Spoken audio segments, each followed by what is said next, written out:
SCRT ക്ലാസ്സിൽ നമ്മളിന്ന് നോക്കുന്നത് സ്റ്റാൻഡേർഡ് 5 ചാപ്റ്റർ 2 വ്യാധികൾ പടരാതിരിക്കാൻ. നമ്മൾ SCRT കംപ്ലീറ്റ് വായിച്ച് സമയം കളയുന്നില്ല.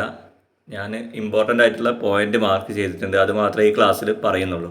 അപ്പോൾ നിങ്ങൾക്ക് പെട്ടെന്ന് തന്നെ അത് പഠിച്ചെടുക്കാൻ പറ്റും.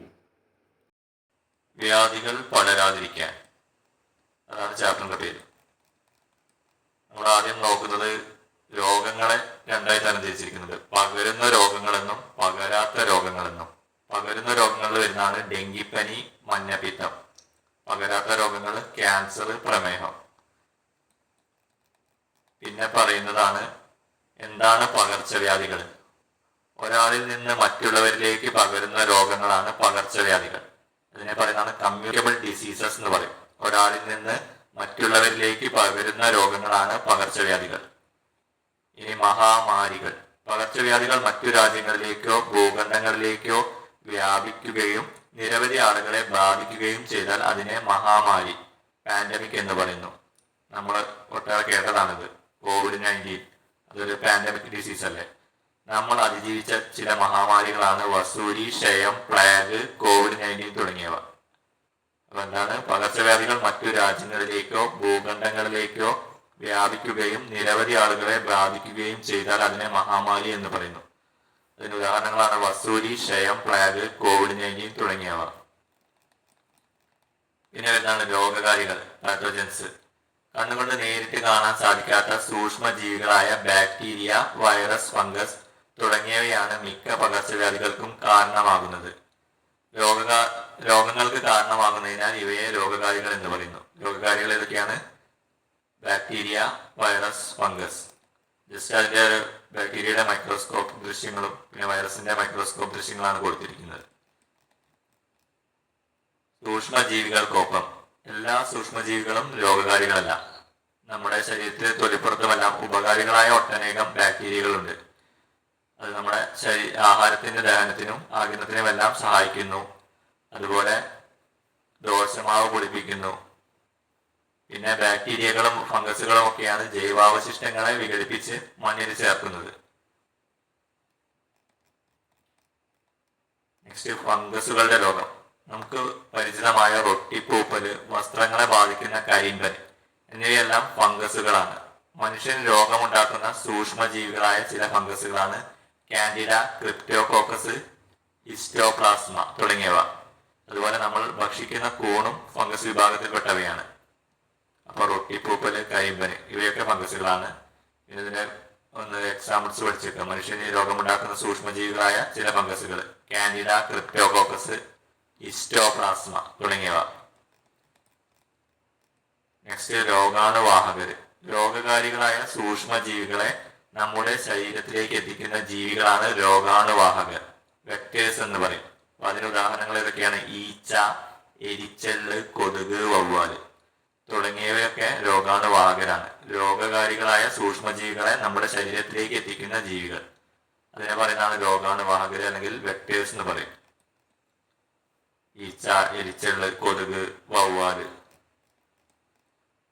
വെള്ളം കെട്ടിക്കിടക്കുന്നത് ഒഴിവാക്കൽ, പാർപ്പിടങ്ങൾക്ക് ചുറ്റുമുള്ള പാഴ്ചെടികൾ നീക്കല്, ഓടകൾ ശുചീകരിക്കല് എന്നിവയൊക്കെ കൊതുക് പെരുകുന്നത് തടയാനുള്ള മാർഗങ്ങളാണ്. പിന്നെ വരുന്നതാണ് രോഗങ്ങളും രോഗങ്ങൾ വരാതിരിക്കാൻ ശ്രദ്ധിക്കേണ്ട കാര്യങ്ങൾ.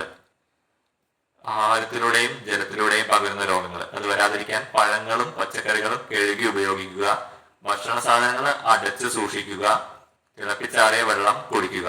പിന്നെ വായുവിലൂടെയും സമ്പർക്കത്തിലൂടെയും പകരുന്ന രോഗങ്ങൾ, അത് ഒഴിവാക്കാൻ രോഗിയുമായുള്ള സമ്പർക്കം ഒഴിവാക്കുക, രോഗിയുടെ തൂവാല, വസ്ത്രങ്ങൾ മുതലായവ ഉപയോഗിക്കാതിരിക്കുക, മാസ്ക് ഉപയോഗിക്കുക, വ്യക്തി ശുചിത്വം പാലിക്കുക. ഇനി മണ്ണിലൂടെയും മലിനജലത്തിലൂടെയും പകരുന്ന രോഗങ്ങൾ, അത് ഒഴിവാക്കാൻ ചെരുപ്പ് ഉപയോഗിക്കുക, ശരീരത്തിലെ മുറിവുകൾ മലിനജലവുമായി സമ്പർക്കത്തിൽ വരാതെ സൂക്ഷിക്കുക, മണ്ണും ചെളിയും പുരണ്ടാൽ കൈകാലുകൾ സോപ്പിട്ട് കഴുകുക. ഇനി അടുത്തത് സസ്യങ്ങളെ ബാധിക്കുന്ന രോഗങ്ങളാണ്. നെല്ലിലെ തവിട്ട് ഇലപ്പുള്ളി. തവിട്ട് ബാധിക്കുന്നത് നെല്ലിനെയാണ്. അതുപോലെ പയറിലെ മൊസൈക്ക് രോഗം ബാധിക്കുന്നത് പയറ്, കൂമ്പുചീയല്, തെങ്ങ്. ഇത് എക്സാമ്പിൾ ചോദിക്കാറുണ്ട്.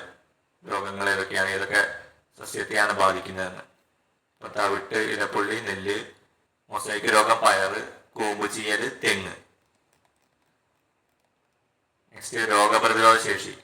രോഗാണുക്കൾ ശരീരത്തിൽ പ്രവേശിച്ചാൽ അവയെ നിയന്ത്രിക്കാനും ചെറുത്തു നിൽക്കാനുമുള്ള കഴിവ് സ്വാഭാവികമായി നമ്മുടെ ശരീരത്തിനുണ്ട്. ഇതിന് സ്വാഭാവിക രോഗപ്രതിരോധ ശേഷി എന്ന് പറയുന്നു, നാച്ചുറൽ ഇമ്മ്യൂണിറ്റി. അതായത് രോഗാണുക്കൾ ശരീരത്തിൽ പ്രവേശിച്ചാൽ അവയെ നിയന്ത്രിക്കാനും ചെറുത്തു നിൽക്കാനുമുള്ള ശരീരത്തിലെ സ്വാഭാവികമായ കഴിവ്, അതിനെയാണ് സ്വാഭാവിക രോഗപ്രതിരോധ ശേഷി എന്ന് പറയുന്നത്. പിന്നെ മറ്റൊരു വിധത്തിലുള്ള പ്രതിരോധ ശേഷിയാണ് പോളിയോ, ഹെപ്പറ്റൈറ്റിസ് ബി തുടങ്ങിയ ചില പകർച്ചവ്യാധികൾക്കെതിരെ സ്വാഭാവികമായ പ്രതിരോധ ശേഷി ഉണ്ടാകാൻ ശരീരത്തിന് സാധിക്കാറില്ല. അപ്പോൾ ഇത്തരം സന്ദർഭങ്ങളിൽ രോഗങ്ങൾ വരാതിരിക്കാൻ നാം എന്ത് ചെയ്യുന്നു? പ്രതിരോധ കുത്തിവയ്പ്പുകൾ എടുക്കുന്നു.